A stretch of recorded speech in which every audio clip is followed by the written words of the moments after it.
দেশ টিভির বিজ্ঞাপনের টাকা তুলে সাবেক এমডি আরিফ হাসান প্রতি মাসে মেয়ের কাছে 1.5 কোটি টাকা পাচার করতেন। গত 2 বছরে শুধুমাত্র টেলিভিশনটির সোশ্যাল মিডিয়া প্ল্যাটফর্মের আয়ের প্রায় 6 কোটি টাকা কানাডায় মেয়ের অ্যাকাউন্টে পাচার করেছেন তিনি। টেলিভিশনের ভুয়া এমডি এবং ডিরেক্টর সেজে টিভি মালিকদের সংগঠন অ্যাডকোর সাধারণ সম্পাদক হয়েছেন ব্যাংকেকো আরিফ হাসান। মেয়েকেও ভুয়া ডিরেক্টর সাজিয়ে বানিয়েছেন অ্যাডকোর সদস্য। গত 4 বছরে পরিচালকদের অগোচরে দেশ টিভি থেকে হাতিয়ে নিয়েছেন শত কোটি টাকা। এই পুরোটাই পাচার করেছেন বিদেশে। আরিফ হাসান প্রতারণা, জালিয়াতি, চাঁদাবাজির এক ভয়াবহ রোল মডেল। শিক্ষা সনদ থেকে শুরু করে টিভির মালিক বনে যাওয়া সবই জালিয়াতিতে ভরা। 2021 সালে সাবেক আইনমন্ত্রী আনিসুল হকের ক্ষমতা ব্যবহার করে তার বান্ধবী এবং সিটিজেন ব্যাংকের চেয়ারম্যান অ্যাডভোকেট তৌফিকা করিমকে দেশ টিভির চেয়ারম্যান সাজিয়ে আরিফ দখল করে নেন পুরো টিভিটি। নিজেকে ঘোষণা করেন দেশ টিভির ব্যবস্থাপনা পরিচালক।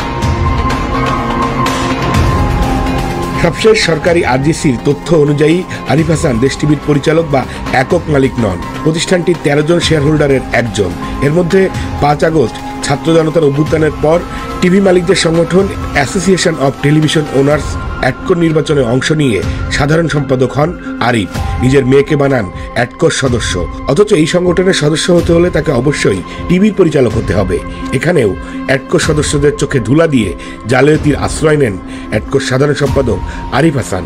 দেশ টিভি টেলিভিশন লিমিটেড কোম্পানির সরকারি নথিতে প্রমাণ মিলেছে টিভির পরিচালক পদে আরিফ হাসান বা তার মেয়ে নুসাইবা মাহাদিয়াতের নাম নেই।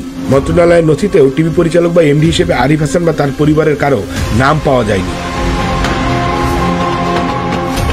2024 সালে ছাত্র জনতার অভ্যুত্থানের পর দেশ টিভি শেয়ার পার্টনারশিপে থাকা আওয়ামী লীগের এমপি, মন্ত্রী এবং ব্যবসায়ীদের বাদ দিয়ে তার মেয়ে নুসাইবা মাহাদিয়াত হাসান, স্ত্রী এমিলি চৌধুরী, বোন জামাই আলমগীর জাহান, ভাইরা শওকত চৌধুরী এবং ভাইরার ছেলেকে পরিচালক উল্লেখ করে তৈরি বানোয়াট কাগজ আরিফ তথ্য মন্ত্রণালয়ে জমা দেন।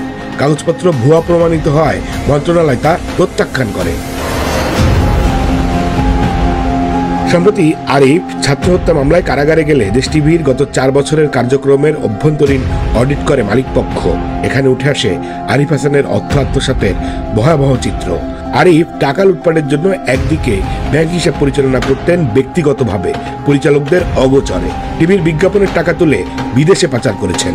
প্রতি মাসে 1.5 কোটি টাকা পাচার করতেন কানাডায়। দেশ টিভির সোশ্যাল মিডিয়ার প্রতি মাসের অর্থ মানি লন্ডারিং এর মাধ্যমে কানাডায় মেয়ের অ্যাকাউন্টে পাচার করতেন। দেশ টিভি কর্তৃপক্ষের অডিট রিপোর্ট অনুযায়ী গত 2 বছরে শুধুমাত্র দেশ টিভির সোশ্যাল মিডিয়া থেকে 5,83,66,142 টাকা অবৈধভাবে কানাডায় পাচার করার চাঞ্চল্যকর তথ্য উঠে আসে। আরিফ হাসান এই টাকা তার মেয়ের অ্যাকাউন্টে পাচার করতেন। এছাড়াও দেশ টিভির মালিক বা পরিচালক না হয়েও গণমাধ্যমে সবার কাছে নিজেকে চ্যানেলটির 78% শেয়ারের মালিক বলে ধোঁকা দিয়ে গেছেন দিনের পর দিন। পড়াশোনায় এসএসসি পাস না করেও আরিফ নিজেকে জাল সার্টিফিকেটে স্নাতকোত্তর পাস বলে জাহির করতেন। জালিয়াতির 16 কলা পূর্ণ করা আরিফ হাসান দেশ টিভির কোটি কোটি টাকা হাতিয়ে নিয়েছেন এমন তথ্য উঠে আসে চ্যানেলটির অডিট রিপোর্টে।